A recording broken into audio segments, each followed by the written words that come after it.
সকল ধর্মের সেরা ধর্ম হল পুরুষোত্তমে শরণ নেওয়া।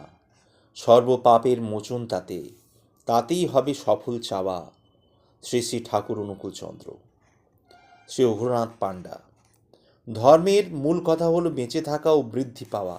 শুধু মানুষ নয়, সব জীবজগৎ ও প্রাণীজগৎও বেঁচে থাকতে চায় ও বৃদ্ধি পেতে চায়।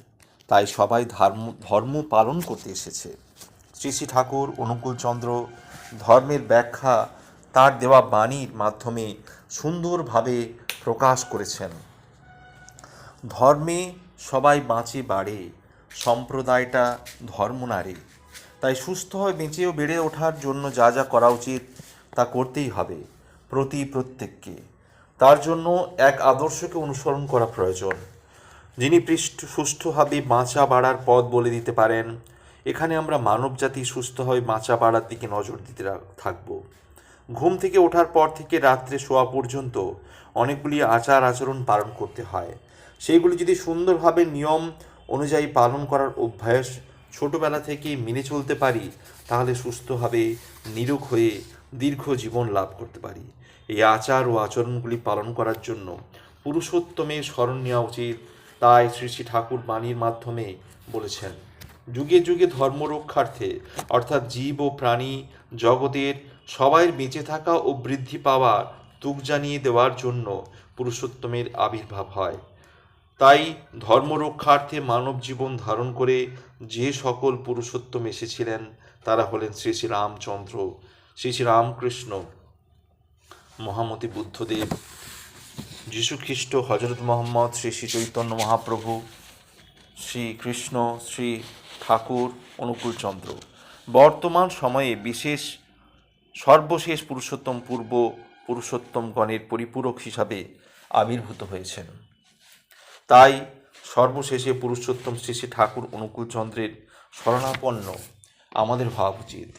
তিনি জীবজগতে সকল সমস্যা তুলে ধরে আমাদের সমস্যার সমাধান আলোচনা ও বাণীর মাধ্যমে জানিয়ে দিয়েছেন, যা আমাদের বিভিন্ন পুস্তক থেকে আমরা জানতে পারি। তাই আমরা অত্যন্ত সৌভাগ্যবান যারা তার শরণ নিতে পেরেছি সব দীক্ষা গ্রহণের মধ্য দিয়ে। সকাল থেকে রাত পড়িয়ে পরদিনে সকাল পর্যন্ত কী কী আচার আচরণ করলে সুস্থ ও সুন্দরভাবে বেঁচে থাকা যায় ও সফলভাবে বেড়ে ওঠা যায় তা জানা সম্ভব হয়েছে। এই সমস্ত পালনীয় কর্মগুলি যে যেমনভাবে করবে সে তেমনভাবে বেঁচে বেড়ে উঠতে সক্ষম হবেন। তাই শ্রী শ্রী ঠাকুর অনুকূলচন্দ্র উপরোক্ত বাণীর মধ্য দিয়ে সফলভাবে বেঁচে বেড়ে ওঠাকেই প্রকৃত ধর্ম পালনের কথা বলেছেন। চলার রীতি পুস্তকের সংকলয়িতা শ্রীকৃষ্ণ প্রসন্ন ভট্টাচার্য মহাশয় লিখেছেন, প্রত্যেক সৎসঙ্গী কেন প্রত্যেক মানবের বাঁচা বাড়ার জন্য নিত্য ও নৈমিত্তিক করণীয় যাহা কিছু পরম প্রেমময় শ্রী শ্রী ঠাকুর বলিয়াছেন, তাহাই চয়ন করিয়া এই ক্ষুদ্র পুস্তিকা প্রকাশিত হইল। প্রার্থনা আমার, প্রত্যেক সৎসঙ্গী মা ও দাদা শ্রী শ্রী ঠাকুরের এই চলার রীতি নিজ নিজ জীবনে পালন করিয়া ও ফলাইয়া তুলিয়া ইষ্ট স্বার্থ ও প্রতিষ্ঠায় তাহার প্রত্যেক বৃত্তি নিয়ন্ত্রিত করিয়া পরম মঙ্গলের অধিকারী হইউন। ত্যাগ ও বৈরাগ্য এবং কর্ম ও ইহকাল সম্বন্ধে বহুযুগ সঞ্চয়িত বিভ্রান্তির অবসান ঘটাইয়া এই বাণীযুগলের মাধ্যমে শ্রী শ্রী ঠাকুর উদাত্ত কণ্ঠে ঘোষণা করিয়াছেন যে দেশে অনুরাগ বা পাওয়া ধর্মে শ্রেষ্ঠ সম্পদ না হয়ে ত্যাগ বা বিরাগ শ্রেষ্ঠ সম্পদ হয়ে উঠেছে, সেখানে মানুষের পাওয়ার সম্পদ যে কতখানি আছে তা একটু ভেবলে দেখলেই বুঝতে আর বাকি থাকে না। তাদের অন্তরটা যে না পাওয়াতে যে বোঝাই হয়ে আছে তাতে কি কোনো সন্দেহ করা যায়? কর্ম যদি ইহকালের জন্যই না হয়ে থাকে, আর কর্ম মানে যদি জীবন বৃদ্ধিকে বা অমৃতত্বকে ধরে রাখাই না হয়, তবে সে ধর্ম কিসের ধর্ম? ইহকাল পরকাল না ইহকালকে বাদ দিয়ে কোনো পরকাল আছে? তাই এই পুস্তকে এই তিনটি কথা বলা আছে। পৃথিবীর পূর্বতন অবতার প্রেরিত ও মহাপুরুষ দিগকে আপ্ত করিয়া স্বীকার করিয়া ও সম্ভ্রমের সহিত তাহাদের প্রতি সশ্রদ্ধ থাকা উচিত।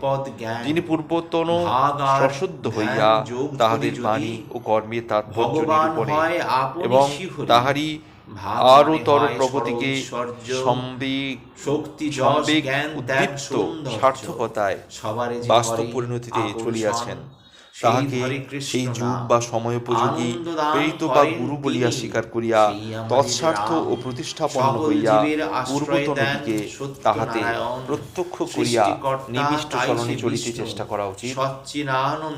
যে কোনো সম্প্রদায়, যে কোনো মত, গুরু ও কুলগুরু উপবিষ্ট সাধনা ইত্যাদিতে কেহ নিবিষ্ট থাকুক বা না থাকুক, তাহা ত্যাগ করিয়াই হউক সৎ মন্ত্রে প্রত্যেকেরই দীক্ষিত হইয়া তৎছলনায় নিজেকে নিয়ন্ত্রিত করা উচিত।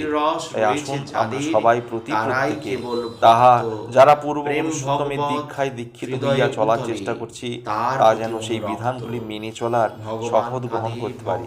তাহলেই সুস্থ ও সফলভাবে জীবন সমুদ্র পাড়ি দিতে পারবো, ও তাহলেই ধর্ম পালন করা সফল হবে।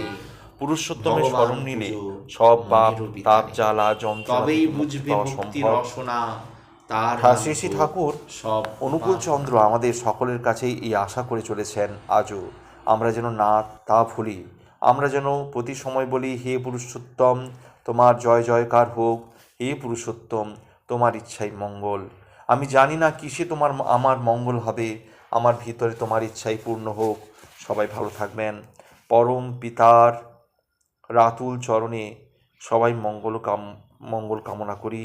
বন্দে পুরুষোত্তম। কৃতজ্ঞতা স্বীকার শ্রী শ্রী ঠাকুর অনুকূল চন্দ্র, দ্বিতীয় খণ্ড, ব্রজগোপাল দত্ত রায়। ঠাকুরের একটি বাণী। জীবন নিয়ন্ত্রণে জননী ও শৈশব শিক্ষা। ছেলেকে শত শিক্ষা শত শাসনে কিছুতেই উপযুক্ত মানুষ করা হইবে না, যাইতে পারে না।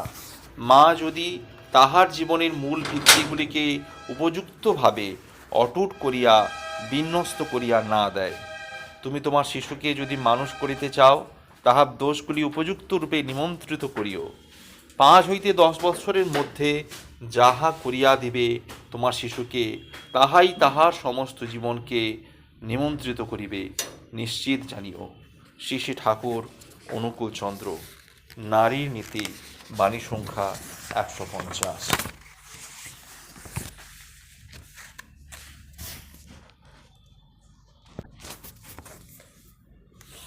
পড়ছিলাম কৃষ্টি মানিক সংখ্যা।